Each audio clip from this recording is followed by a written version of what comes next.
ससुरा से नीक नहीं अरवे के पानी,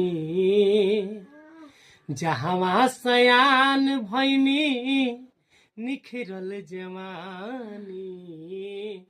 राउर दुलार प्यार हम कुछ न जानी, घर ही में रह के पिया परदेस बानी। घर ही में रह के पिया परदेस बानी। बात उस समय का है भैया, एगो पति अपना पत्नी के गावना करा के ले आवत रे। पत्नी के पति से प्रेम उतना नहीं के व्यवहार मिलत, तो कावना भाव में अपन दर्द सुनाओ तरी पति से। आई सुनाओ तरी। ससुरा से नीक नहीं अरवे के पानी, जहवा सयान भैनी निखरल जवानी। राउर दुलार प्यार हम कुछ न जानी, घर ही में रह के पिया परदेस बानी। घर ही में रह के पिया परदेस बानी। आगे कहत रे।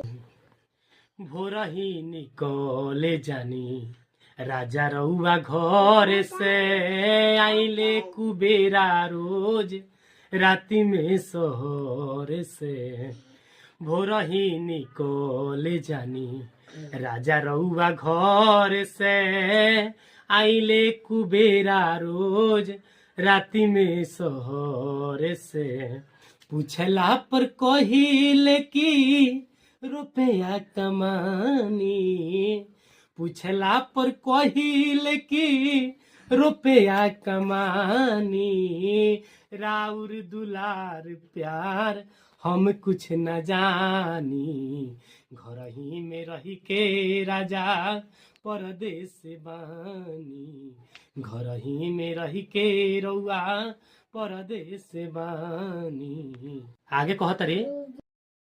हम कुछ कहिला तो हमसे नाही कहिले, भौजी से सट के सलाह जाके करीले। हो हम कुछ कहिला तो हमसे नाही कहिले, भौजी से सट के सलाह जाके करीले।